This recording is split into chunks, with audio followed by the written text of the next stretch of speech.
Hi everyone, this is Rohit Dagar. Welcome to Samajh learning. आज का हमारा topic which is the magnetism of Earth is very interesting. उसका एक correlation है जिसके बारे में पहले बात करते हैं, which is about the solar flares of the sun. The sun, as you know, our star, our main source of energy, 109 times the size of Earth. Sunlight हमें प्रोवाइड करता है, which is one of the main ingredients for life to thrive and sustain on Earth. But ऐसा बाकी planets पे तो नहीं हुआ। Sunlight तो सबको मिलती है, बट बाकी प्लैनेट्स पे लाइफ तो थ्राइव नहीं कर पाई है सोलर सिस्टम में। क्या रीजन हो सकता है? Sun is the source of sunlight, but it is also the source of solar flares. Solar flares उल्टा काम करता है सनलाइट से, लाइफ को हटा देता है। It removes life from a planet. कैसे? इसके बारे में हम डिस्कस करेंगे। Mostly destroying the environments of certain planets. तो अर्थ में ऐसा क्या हुआ कि लाइफ डिस्ट्रॉय नहीं हो पाई? We are alive and life is thriving here. There should be some reason. इसका रीजन हमें अर्थ की मैग्नेटिज्म में मिलेगा। Will try to understand this in detail. उसके बाद आपको सब चीजें अपने आप समझ में आएंगी। All right, let's begin. See, the Earth is 4.5 billion years old. It is the third planet from the Sun and the only astronomical object known to harbor life. The most basic things that we know about Earth is that it is 71% covered with water. Mostly of it is oceans, lakes, rivers, etc. और अर्थ के बारे में basically earth के interior के बारे में मैंने एक वीडियो ऑलरेडी बनाई हुई है। इसका लिंक आपको डिस्क्रिप्शन में मिल जाएगा। So if you want to watch it first, go ahead. अब इस पर्टिकुलर वीडियो में हम जो कॉन्सेप्ट्स पढ़ेंगे उसके लिए एक बार हमें अर्थ की इंटरनल लेयर्स पता होने ज़रूरी है। एक बार हम देख लेते हैं जिसके बेसिस पे I build up the concept. देखो, आप ये जानते भी होंगे कि अर्थ में सबसे बाहर आपको लिथोस्फेयर मिलेगा, उसके नीचे एस्थिनोस्फेयर है, then there is the mantle, the lower mantle and the upper mantle. और सबसे इंटरनल एरियाज में at the center of the earth you'll find the inner core and the outer core। हमें अर्थ का magnetism समझना है, अर्थ की magnetic fields के बारे में जानना है, तो will focus on the core part. और हमें इनर कोर के बारे में नहीं देखना है, we have to focus on the outer core. And predominantly because the inner core is solid and the outer core is non-solid, you can say that it is liquid. Other than that, there is a viscous asthenosphere, there is a silicate solid crust, but we're not looking at that। इतना हम जानते हैं that the inner core, the solid part, is extremely hot, extremely compact, इसीलिए solid है। अब इस hotness की वजह से आउटर कोर भी हॉट होगा, इतना कॉम्पैक्ट नहीं है इसलिए लिक्विड है, मोल्टन मैग्मा है यहाँ पर। And this hot liquid churns due to the Coriolis force, और यहाँ पर आपको कन्वेक्शन करंट्स दिखाई देने शुरू हो जाते हैं। These convection currents are very important, mind you. इसका इंपॉर्टेंस आपको अभी समझ में आने लगेगा। और ये मोल्टन मैग्मा में mostly you find FeNi, which is iron and nickel, an amalgamation of iron and nickel. और इन कन्वेक्शन करंट्स की वजह से यहाँ पे इलेक्ट्रिक करंट्स जनरेट होते हैं। इन इलेक्ट्रिक करंट्स की वजह से मैग्नेटिक फील्ड जनरेट होती है अर्थ की। So basically this heat which is escaping from the inner core going towards the outer core, and then Coriolis effect leading to convection currents, and then electricity being generated which is making the earth a geodynamo। This is the dynamo effect only। ये convection currents की वजह से अर्थ में एक dynamo effect देखने को मिलता है which eventually leads to the magnetic fields. And these magnetic fields are somewhat like this, spiraling outwards from the Earth's surface and completing a circle। लेकिन ये एक जैसी नहीं होती हैं, कहीं पे आपको छोटी दिखाई दे रही होंगी, कहीं पे काफ़ी आपको बड़ी दिखाई दे रही होंगी। रीज़न क्या है ये भी हम डिस्कस करते हैं। लेफ्ट साइड में आपको दिख रहा है काफ़ी कॉम्पैक्ट आपको मैग्नेटिक लाइंस दिखाई दे रही हैं। Right side of your screen you can see that the magnetic lines are very elongated. क्या रीज़न है? Will come to this. सबसे इंपॉर्टेंट अभी समझना ये है कि ये जो मैग्नेटिक लाइन जनरेट हो रही है इसका मतलब ये है कि the Earth acts as a magnet. If the Earth acts as a magnet तो इसका मतलब हम वर्चुअली कोई एक मैग्नेट को अर्थ के सेंटर में प्लेस कर सकते हैं जहाँ से मैग्नेटिक लाइंस निकल के आ रही हैं। वो मैग्नेट कैसा होगा और कैसे प्लेस होगा, किस डायरेक्शन में प्लेस होगा? क्या वो मैग्नेट ऐसे होगा या वो मैग्नेट ऐसे होगा, और it would be a different direction altogether? ये समझो। Now you know that the earth is tilted at an angle of 23.5 degrees. Earth का जो रोटेशन का एक्सिस है ये 23.5 डिग्रीज पे टिल्टेड है। इसके बेसिस पे हम कहते हैं कि this is the north pole. ये बेसिकली जोग्राफिक नॉर्थ पोल होता है, and this is the south pole which is the geographic south pole. But अगर आप कोई कंपस देखोगे, उस कंपस की नीडल हमेशा नॉर्थ पोल की तरफ फेस कर रही है, तो क्या नॉर्थ पोल ये जोग्राफिक नॉर्थ पोल है? The answer is no. The needle of your compass always points towards the magnetic north pole. ये बचपन में भी हम पढ़ते हुए आए हैं, लेकिन क्या आपको ये पता है that there is a different magnetic pole and a geomagnetic pole? Both are different. Currently, the pseudo-magnet of the Earth is tilted at 11 degrees with respect to the Earth's rotational axis. और ये जो red line आपको दिख रही है 11 degrees पे tilt है as compare to the Earth rotational axis. इसमें हम मार्क करेंगे the north pole which would be the north magnetic pole, और ये होगा south pole which would be south magnetic pole. I hope you noticed I said the north magnetic pole. काफ़ी जगहों पर आपको जियो मैग्नेटिक पोल ही पढ़ने को आएगा, ऑल दो they can be use interchangeably. काफ़ी जगहों पे आपको ये एक जैसे मीनिंग के साथ दिखाई देंगे, but there is a small fundamental difference between the two. उसको समझ लेते हैं। देखो, जियोमैग्नेटिक पोल्स की जब बात होती है, this is a theoretical concept. Actually में कोई जियोमैग्नेटिक पोल्स नहीं है, but this is a theoretical concept जहाँ पर एंटीपोडल पॉइंट्स होते हैं where their planes pass through the geographical axis of the poles, the geographic poles, and both the planes intersect at the center of the earth. I hope आपको antipodal points का मतलब पता होगा। Antipodal points basically on a circle if you put up 2 points, let's say एक point ये है, दूसरा point ये है, अगर इनको कनेक्ट करने वाली लाइन सर्कल के सेंटर से पास होगी तो we would say that these are antipodal points. Similarly अगर 2 पॉइंट्स हमने यहाँ पर प्लेस कर दिए हैं, इनको कनेक्ट करने वाली line is not passing through the centre, centre तो यहाँ पे है, so these are not antipodal points. So geomagnetic poles के थ्योरेटिकल कॉन्सेप्ट के केस में हम कह रहे हैं कि ये एंटीपोडल पॉइंट्स हैं, और इनको कनेक्ट करने वाली लाइन के अक्रॉस हमें जोग्राफिक प्लेन्स को कट करना है। इसका मतलब ये है, लेट्स से ये हमारा अर्थ के रोटेशन का एक्सिस है, this is the geographic north and this is the geographic south. मुझे हाइपोथेटिकली एक बार मैग्नेट अर्थ के सेंटर पे इस तरीके से प्लेस करना है कि उसको कनेक्ट करने वाली लाइन इस जोग्राफिक एक्सिस को, the axis of the rotation of the अर्थ, यहाँ पर सेंटर पे कट होने चाहिए ये points. This is the geomagnetic south, ये जियोमैग्नेटिक नॉर्थ है, और जियोमैग्नेटिक नॉर्थ और साउथ को जोग्राफिक नॉर्थ और साउथ से हम अर्थ के सेंटर पे कट कर रहे हैं। ये हाइपोथेटिकल केस है, एक्चुअली में ऐसा नहीं होता है। और इस हाइपोथेटिकल केस में हम कहते हैं that the angle between both the planes is 9.6 degrees. ये स्टैटिक रखते हैं हम हमेशा, हम बोलते हैं कि 9.6 डिग्रीज फिक्स कर दिया है हमने, that the geomagnetic north and the geomagnetic south, इनका जो प्लेन है with respect to the plane of the geographic north and the geographic south, the rotation axis of the earth, इनके बीच का एंगल हमेशा 9.6 डिग्री रखते हैं हम। अभी मैं आपको समझाऊंगा कि ऐसा क्यों किया है।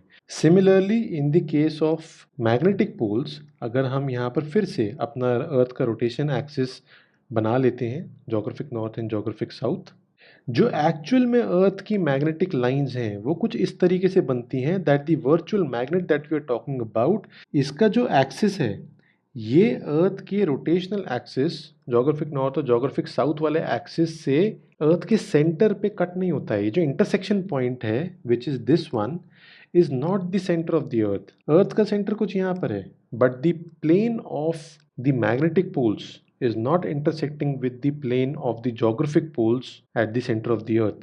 This is the magnetic north and this is the magnetic south. Actually में जो real case बनता है वो नॉर्थ और साउथ मैग्नेटिक पोल्स का होता है। Geomagnetic poles is a hypothetical case. ये वाला जो डिफरेंस है ऑफ एंगल्स इज 11 डिग्रीज जो अभी हमने कंसिडर किया था। तो बात ये आती है कि हम एक हाइपोथेटिकल केस क्यों ले रहे हैं। प्रॉब्लम ये है that the actual magnetic poles are not static, ये एक ही जगह पे फिक्स नहीं है, वॉबल भी करते हैं, रिवर्स भी करते हैं। So the magnetic north keeps on shifting, bar bar vowel करता रहता है। Latest data says that the Ellesmere Islands of Canada is where the magnetic north is placed, but it is moving across the Arctic Ocean at a speed of 55 to 60 kilometers per year. हर साल 55 to 60 kilometers shift हो जाता है magnetic north. This is why we need a hypothetical case जिसको हम geomagnetic poles बोलते हैं, 11 degrees fix करके, for theoretical concepts. I hope that you noticed I said that the reverse with time. इसका मतलब ये है कि कुछ सालों में ऐसा हो जाता होगा that the magnetic north becomes the magnetic south and the magnetic south becomes the magnetic north, they interchange their positions. Is it possible that at some point this would be the magnetic north and this area would be the magnetic south? Magnetic fields की direction ही change हो जाएगी. Earlier magnetic fields were in this direction, but अगर reversal आ जाता है तो magnetic fields would change the direction और ये reverse हो जाएंगी. कैसे होता है ये? साइंटिस्ट इसकी एक हाइपोथेसिस देते हैं. क्लियरली तो शायद किसी को भी नहीं पता है, but it is being said that every few 100,000 years the imaginary bar magnet which is at the center of the earth it reverses polarity. और ये जो मैग्नेटिक फील्ड्स हैं पहले ये वीक होती हैं. the magnetic fields get weak, they go through a reversal, and then new magnetic fields in the reverse direction they get formed. Measure कैसे करते हैं मैग्नेटिक फील्ड्स को? Intensity. This is measured in the unit of gauss जिसको हम G से denote करते हैं, और it can also be measured in nano tesla जिसको हम NT से डिनोट करते हैं, और we can also measure in gamma, इसको हम ऐसे डिनोट करते हैं. The range of the earth's magnetic field is रफली अबाउट 25,000 to 65,000 नैनो टेस्ला और 0.25 to 0.65 Gauss.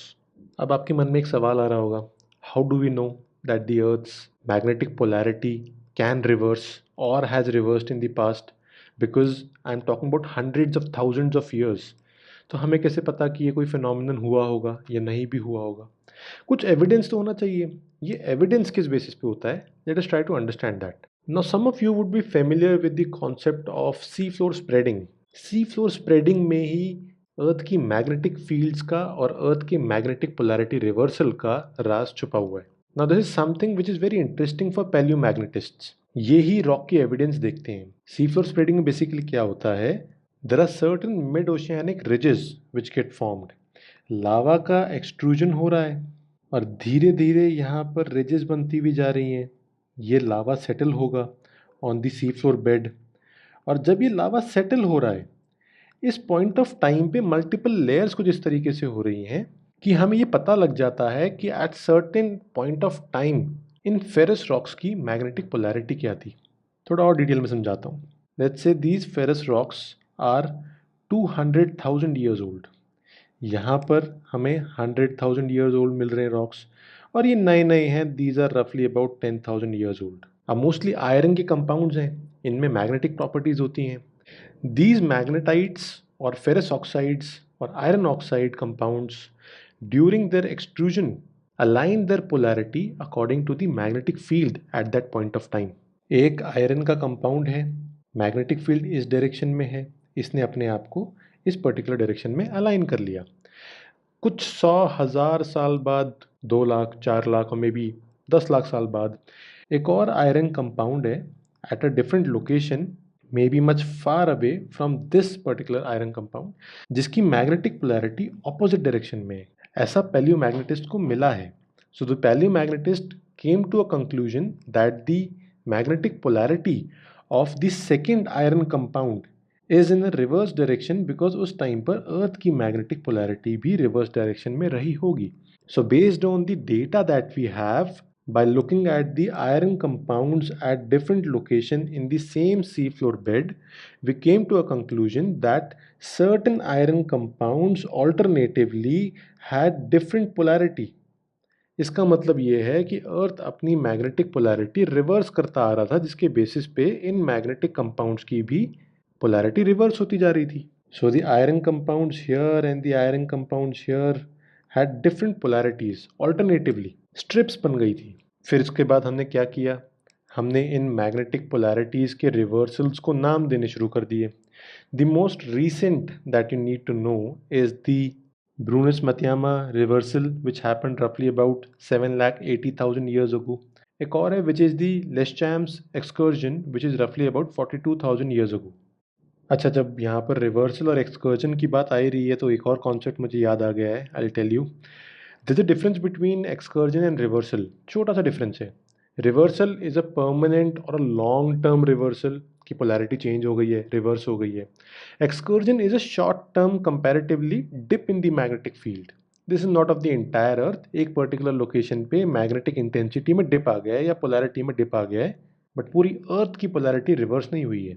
Excursion is a smaller temporary concept. Reversal is a large permanent concept. Difference आप समझ गए होंगे.